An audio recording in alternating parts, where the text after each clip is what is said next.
FM 94, The Dark. It is that time again. It's time to get to know an artist we play here on The Dark. And this guy is no stranger to The Dark. In fact, a few years ago, he was playing at one of our shows here in Little Falls. We're talking about Kyle Pfeiffer from the band Blacklite District. Kyle, how you doing?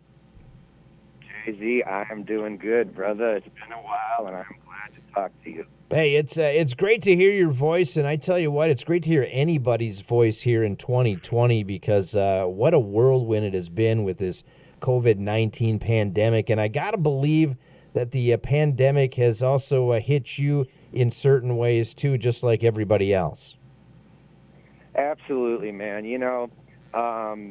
Like just from us talking in the past, like the one fortunate thing for me, man, is that a majority of my business nowadays comes from the actual recorded music itself, with like my animated videos on YouTube and Spotify and things like that. So as far as that goes, everything's been smooth sailing all year. My streaming is actually going up and things like that. So I am grateful for that. But obviously, yeah, I haven't been able to go out and play shows or go on tour. And there's been a few tours I was supposed to do this year. But again, I guess the one plus for me is that I don't have to rely on that like some other acts do, and believe me, there's a lot of acts and bands and performers out there that are not doing good because a lot of these guys, have to rely on the shows to make revenue nowadays just because of how the industry is, you know what I'm saying? So I guess for me, I'm lucky that I've always focused a lot more on the recorded music side. But yeah, man, it's hit everybody in some way or another, that's for sure. Yeah. There's a lot of questions I got for you, so we're going to be here for a little bit. But let's first of all talk about Blacklite District and that.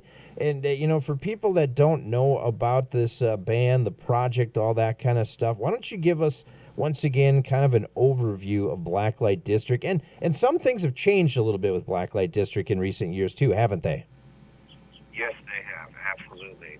So yeah, man, I mean, a long time ago when I was a teenager, 13, 14, 15 years old, I was obsessed with guys like Ozzy Osbourne and Motley Crue and Guns N' Roses. And I had always played drums and guitar and sang and things like that from an early age. So, I basically got all my school friends together, started a band, so to speak. We were actually called Deadlocked for a few years. And yeah, man, I mean, literally did like our first show at like the local coffee shop here where they'd hold open mics. And then, again, fast forward a couple of years into high school, like pretty soon we're down in Sturgis at these bowling alleys and we're bringing in, like 200 people every other week. And you could just really see it grow, And then once I hit like 20, 21 years old, that's when I really started taking things seriously because I saw what we were able to do locally. And, just with the passion and drive that I have to do this music stuff, it was like, okay, like I'm going to go for it, So long story short, I end up with this producer named Stephen Short who had worked with the Queen and Paul McCartney, and he ended up managing me. And we went down to right outside of Mexico in a town called Tornillo, Texas, to the largest residential studio in the world called Sonic Ranch Studios. And we did kind of like our first demo-type album down there. And, we had a little bit of action with that. And then a year later, I ended up signing a management deal with a guy named Jeff Hansen down in Florida. So basically from L.A. to Orlando within like 2 weeks, like literally across the country. Went down there, recorded with a producer named Brett Hessla, who was the singer of a band called Dark New Day, and he was the touring bassist for Creed. And yeah, we did an album there, which had the song With Me Now on it, and we put that out to radio, and it became a big top 40 hit and sold a lot of copies, and that was kind of like that era, you know what I'm saying? Right. And then again, with like labels and, at the time, things were just not set up properly, I guess, and kind of had a falling out with some of the people on our team, the agent at the time. And anyways, again, make a long story short, we kind of like said, okay, we're gonna like regroup here. We're gonna like go back to the drawing board, because things just weren't happening the way I had envisioned them to go. So again, we went to being a three-piece with Rob Shiner now, who's his own artist, Mm-hmm. Roman, who now is his own artist called Rated R, and me. And we went out and we did, a year or two of touring, made some music. And then leading up to more recent times, so about 3 years ago, I have a song called Cold as Ice. And I partnered up with this Minecraft guy on YouTube who makes basically like custom Minecraft videos, music videos, you know what I'm saying? Mm-hmm. So anyways, we put this video out. The first week, it does almost 4 million views on YouTube. It starts trending on YouTube. And it was insane, man, because it literally spiked up Spotify, like streaming like crazy, like a whole different world, you know? But again, you got to look at it like, for me, it was like wow, like I'm gaining so many fans, like so many people are discovering this music, but it was from non-traditional methods, you know, like it wasn't radio, it wasn't, a late night show, it was animated music videos on YouTube. You know what I'm saying? So basically, as the last couple of years have went on, really, and I don't even know if you know this, but so a lot of these kids that discovered this music, they pretty much like thought that I was just a guy named Blacklite District, right? Mm-hmm. And even though it was technically a band, right? So over the last, really in the last year, I've actually started to kind of roll with that because that's how it's happened organically. Like I said, Roman, he just put out his debut album, and he's called Rated R. Mm-hmm. And my buddy Rob Shiner has a single out that's doing very well that we're taking to radio.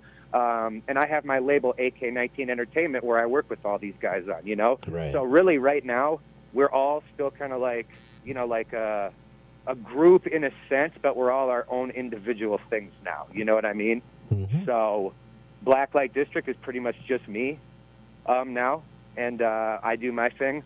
Like I said, Rob Shiner, he's doing his thing, and Roman, as Rated R, just put out his album. So in all honesty, man, I think we're all really happy with this because we get to express ourselves how we want to, but still be a collective under AK-19 and things like that. You know what I mean? Yeah, that's awesome, and that's awesome to hear that. And again, it just shows that nowadays you can really do whatever you want, man. Like if you have the passion and the drive to make something happen, that's what it's going to be. Because the rule book, as the years go on, man, the rule book just gets less and less. You know what I'm saying? Right.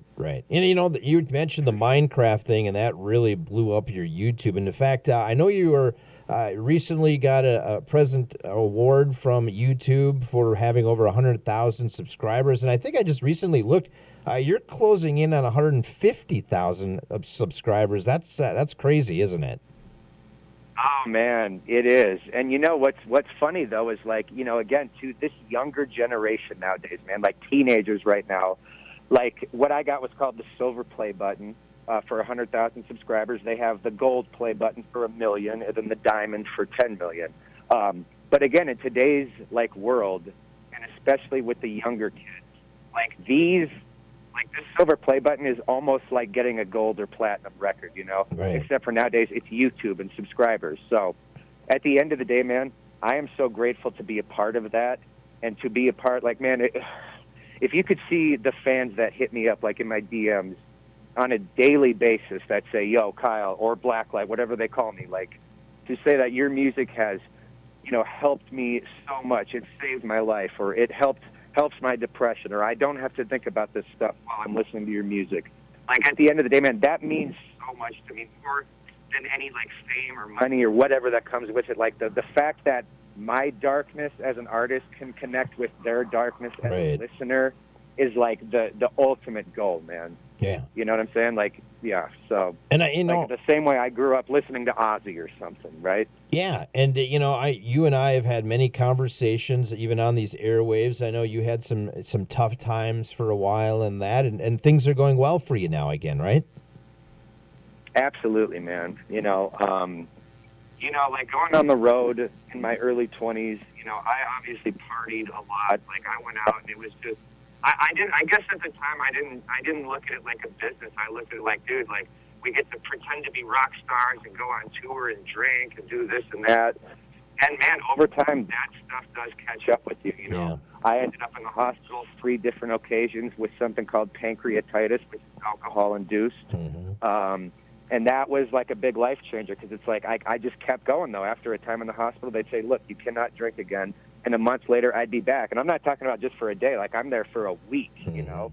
And then, I mean, one thing leads to another. You know, I was like, oh, man, I was on, you know, in the hospital, they have you on real hardcore opiates to help the pain because it's really painful, you know. And then that kind of turned into an issue as well a while later. So it was just a mess for a while, man. But you know what? I'm happy to report that, like, in the last 2 years, I haven't drank in way over 2 years now. Haven't touched anything else in a long time now as well. And man, just at this stage in my life, I just turned 30 years old. To be clear-headed, but to be more passionate and driven than ever to make the music happen. Like, I'm so happy for this, you know. And again, you and I, like you just said, we've talked about it over the years. Right. And, you know, while some of this stuff was happening. So right now is probably like the most excited and the most hungry I've ever been in my life, man. So it's amazing for sure. Well, I tell you what, it's awesome to hear that you're doing well, especially when we're in a pandemic where mental health is really struggling right now. So to hear that you've got yourself right and out there now to try to help others, that is just puts a huge smile on my face. For sure. And I'm so happy to hear you say that too, like the mental health thing, man, because, you know, a few months back, you know, like, again, I'm fine because I have my studio at my house, so I pretty much work from home anyway. But there was just kind of this thing in the back of my head that it was like, oh, like, we can't go anywhere. Like, I felt like I was going to go crazy for a second. And that started bringing back all those thoughts of, oh, this would be a good time to have a drink tonight or whatever it may be, you know. And so I had that little scare for a second, but again, I got through it, man. Here, I have such a great support with my wife, and I have, you know, I have a 7-year-old boy named Maddox and stuff. So I just look at these things now as way more important than me wanting to party or numb my own pain for whatever selfish reason it may be, you know. So again, grateful to have that. And again, anyone else like struggling, like, because it is, and I've heard of a lot of people like relapsing and things like that because of this, you know, because it can literally drive you crazy, like being stuck. You know, like you can't do anything or something. You know what I mean? Yeah, absolutely. So, hey, one of the songs you just released is "Falling," and I'm really interested to kind of hear your take on why you wrote this song and performed it, and what kind of what's the nuts and bolts of it all. For sure. You know, "Falling" for me, like, one thing I'll say right out of the gate, like, when I was recording the vocals for this song in my home studio earlier at the beginning of this year, like, it was actually the first time, man, that I actually started crying, like, while I was recording it, like, because I was just like so emotional and so into it, and that's never happened to me out of like 15 years of doing this, whether it's, you know, in a small tape recorder to the biggest studios in the world. Like, I've never had that reaction before. So when that happened, I kind of felt like in my mind that there was something special with this song, you know. And now again, like, so we put out the Minecraft video. It came out on June 9th on my birthday. And man, like, it went crazy. Like, it went up, it got number 3 trending on YouTube in all genres. So there literally wasn't one music video in any genre in America that got more views than my animated video for "Falling" did on that day. So right away, that was like a hell of an accomplishment, you know? Like, it's a big feat. It's no small feat, for sure. From there, because of how it blew up on YouTube, the song went top 30 in 8 countries on, like, Apple Music and streaming platforms.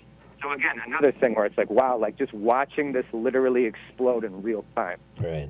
And then, okay, so you got all this kind of stuff. It did, like, you know, on TikTok, it started going. It got like 10 million streams in the first month there. So basically, long story short again, like 25 million in overall consumption before I even thought about taking this song to radio. And originally, I didn't want to take this song to radio, at least to rock radio, because of how it sounds, you know. And I know some stations would be like, well, this doesn't sound like this or whatever.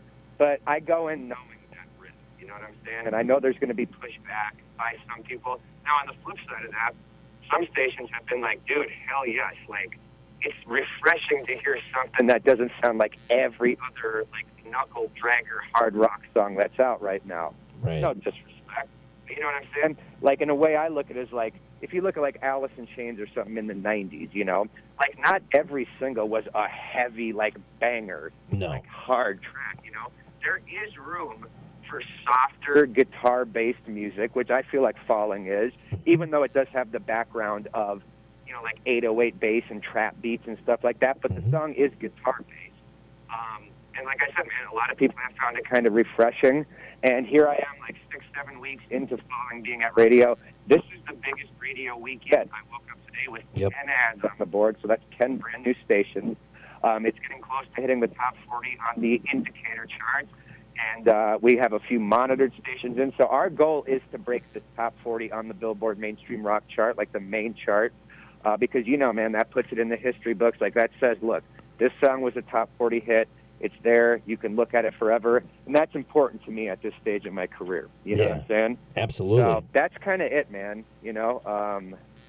And now, I don't know if you saw this, but so yesterday I get word that there's a satellite radio station that's really big. It's called The Pulse. Yes, I've heard of The Pulse. It's like a pop / yeah, exactly, like a top 40 type station. And again, being on satellite radio, it's a national audience. And I just found out that this Friday, they are actually putting Falling into their new music show. So it's just cool to see, man. Like I said, from the YouTube stuff to TikTok to now radio, rock radio, and then to all of a sudden see like more of a mainstream place like The Pulse, give it a shot, is like mind-blowing, because it's going to introduce me to an entirely new audience. You know what I mean? Absolutely, absolutely. You know, it's just like I'm grateful, man. I report to the Foundations chart every week, and we just put it in this week, and I just quickly glanced, and I think you at least had maybe a dozen, if not more, ads this week just in that chart itself. So you'll probably be seeing that later on today. So. Yeah, yep, definitely. I just heard about that too this morning. And again, you know, like, that's what's so cool is that a station like you gets to report to the Foundations chart, which is like the secondary markets. But you know what, man? That stuff, you have no idea how, well, I'm sure you do, but a lot of people have no idea how important that is, especially to new artists who are trying to break and trying to get their foot in the door. Dude, we need stations like you. Like, I wish there was 100 more of you out there. You know, you bring up a great point. It's so important to move this genre forward. Absolutely, you bring up a great point. Even talking with Eric Boatwright from Shallow Side, which we had at our end of summer bash, he said it's stations like us that report are the ones that really are that are helping bands like them, like you, those up and coming bands that don't get that chance to be in the top 40 right away. Eventually, when some of these stations that are in the top 40 look at it, or the media base, or the Billboard, look at it and go, "Oh, this one's doing really well. Maybe I'll give it a listen." It's our chart that really kind of puts it there. So, exactly, man, dude, you couldn't have said it better, because that's literally what it is. You know, they call it like an indicator, like the BDS indicator chart. It's like this indicates what could potentially be a hit. And when someone goes onto the Foundations chart and sees that, wow, this record is top 40 or top 30 or top 20, that, like you just said, it gives these bigger markets a chance to be like, whoa, this song is obviously reacting here. Maybe it is worth a shot on our station or our market. You know what I mean? So, again, man, I can't stress it enough, and I say it every time we're on, and I don't just say this, like, because we personally know each other or whatever, but it's true, man. Like, without stations like you, like, and we already know where rock music is in the mainstream nowadays. It's not at its peak moments. I'm sure we can both agree on that.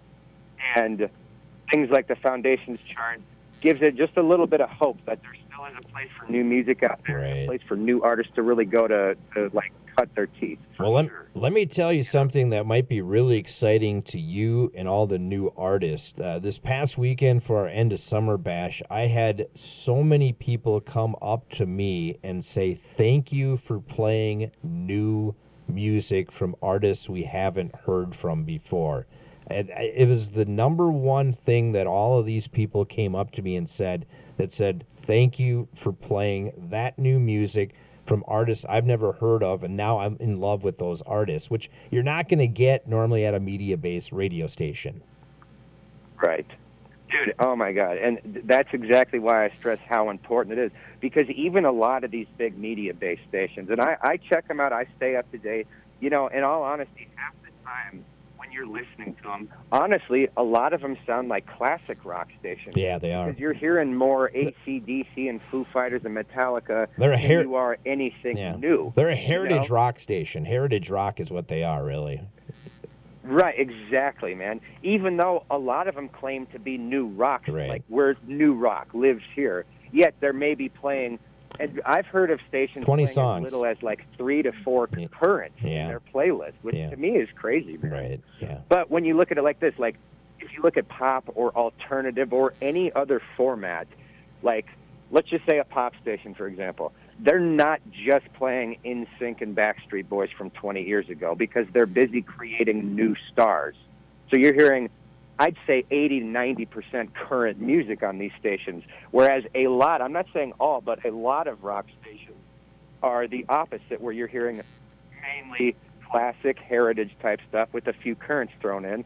And I feel like that has an impact on this genre moving forward into the future because, again, artists aren't getting the shot on these major markets, you know? So it's like, how does anyone expect to survive that, you know, if that's what you're going for? And that sucks, man, you know? Yeah. That's what I'm saying. Like, to have the dark, and for all the listeners here in the Little Falls area to have the dark, like, man, it's amazing. Like, I would be so grateful to have that, you know? Well, the cool thing now is that we've been able to stream the dark for the past few years, and so we get a lot of listeners not just here in central Minnesota, but all across the United States and even the world now, which they've reached out to us because they like to hear new music, so they look at us as a source of that new music. Absolutely, man. You're literally like a modern day, like a playlist in a way, where it's like the dark is its own playlist. And again, man, with like promoting and getting it out there, the fact that you can have listeners from all across the world that can go online and stream the station is so awesome. Because even 10 years ago, that really wasn't the case. You had to basically be local, you know? Yeah, absolutely. And that's why I think a station like The Dark like has real potential in like a worldwide market, because a lot of these people overseas, I see all the time, man, on stations like, I can't remember what station I was just looking at, a station that just had added me. And I was looking at some of their comments, and someone was from Switzerland saying, "Oh, I'm streaming you over here in Switzerland because there's no station." So again, it's so cool to see, right. You know. And man, congrats to you guys. I saw you even since we spoke last. You've got a couple extra hours on tonight now, I believe, right? Yep, we've added till 5 a.m. and we're hoping maybe to get even an earlier start too, so we can advance from 8 hours to maybe even 9 or 10 hours possibly. So, I shouldn't have gave that out to everybody, but oh well. Hey, Kyle, I know we got to get going soon. We're talking with Kyle once again, Blacklite District. I'm really excited. You've been telling me, you've been teasing me, I guess, through some texts, through some messaging of that. Hey, just wait. I got some heavier stuff coming. I want to know more about this. You got obviously an album, or you're working on more music in that. What is the future here for Blacklite District for music-wise? I'm glad you asked, man. Well, look, the last few years, it's no secret that I've been very influenced by rap, hip-hop, pop, and newer things like that. You can obviously hear that in the music, right? Yeah. But what people sometimes don't remember is that I did grow up loving Ozzy and Metallica and Motley Crue and Guns N' Roses, and that's my home. Like, that's where I'm from, you know what I'm saying? And really, it's just been the inspiration thing. The last few years, I've been inspired by other things. And in my mind, I go into a studio to make music not based on genre or style, but based on making the best song I can make, whatever it sounds like, right? So, like I'd say in the last month, though, man, I really went back to my roots, and I've been listening to a lot of Metallica, a lot of Ozzy. He just had the 40th anniversary of his Blizzard of Oz album, which is a legendary classic record. And man, like, for the first time in many years, like I'm so inspired right now to pick up my guitar and to turn it up to 11 and just create music, kind of like I guess the old-fashioned way, like I did when I was a kid, where I'm just writing riffs and coming up with things like that. And no joke, man, like 2 weeks ago, I went in my studio, I said, okay, I'm going to make a song, and here I am, like literally 5 songs deep in right now. Wow. And every single song is like a hard rock song, There's not a lot of like synthesizer, like I mean straight rock music, man. And I'm actually really happy because again, it's exciting for me because I have been away from that for a while, you know. So one thing I can guarantee is that I am going to give my all and try my all to make one of the most epic rock albums of 2021 that I can make, you know, for my fans and my listeners, and hopefully be discovered by new listeners. And I'm going to give it my all, man. And everyone's going to really see where I come from and what Blacklite District really is all about. That's 100%. Wow. So now you really are teasing us. When do we get a sample of this? Are we going to get a chance before 2021, or do we have to wait till then? Oh, man, in true Blacklite District fashion, I don't keep the fans waiting long. I believe in releasing, especially with how music is consumed nowadays, right, with streaming and all this other stuff. Man, people, it's a lot quicker nowadays. You know, back in the day of working a song for 6 to 8, 10 months, yeah. You know, sure, that still happens with radio, but, man, like with my YouTube audience and Spotify audience, like I got to keep it coming. So I would say new music is going to be coming like within the next month or around that area for sure. Awesome. And man, like I said, bro, like I'm just so excited because it is heavy and people are going to get to really see what I'm about, and that's what I'm most excited for. Well, we're hoping maybe you'll be coming to our 4th annual End of Summer Bash next September. We just gave you the date. That'll be September 18th, and it sounds like we're going to have it back at Stonehill Bar and Grill, and this is the first time we probably just announced this to everybody. Are you excited to maybe come back here to Little Falls, Central Minnesota, and rock out? Oh, man, I would love to, man. Like, the first, you know, I think I've done it twice, right? Yeah. 2 or 3 times, something like that. And just the coolest thing for me was, man, like watching it grow from the very first one to the following year, like just the big difference, not just stage and stuff like that, but the attendance, people seemed a lot more eager. Like, so just to watch it grow, man, I would love nothing more than to be there for the 4th annual End of Summer Bash next September. If you'll have me, I'll be there. And again, man, all the listeners, I can't wait for you guys to hear this new music. And if I'm able to come next year, I'll be there putting on the best show I can, man. Awesome. Hey, if more people want information, Kyle, about Blacklite District, give them all that information once again. Yeah, you can hit me on Instagram at Blacklite District, Lite, Blacklite, one word. You can find my music pretty much any platforms out there, blacklitedistrict.net. And yeah, I got to shout out my manager, Jeff Hansen, AK19. Rob Shiner, one of my artists, has new music coming soon. Like I said, Roman, he just put out his album, so you can go check that out, Rated R. And there's just a lot coming, man. So you guys will know where to find it, and I can't wait to see everybody. Hey, great talking to you, and glad everything's going well. Say hi to your family, and we're going to play your latest song, Falling, right now. Thanks so much, Kyle. Thank you, man. Once again, that is Kyle Pfeiffer. That is Blacklite District. Their latest song is Falling. It's on The Dark. It's on FM 94.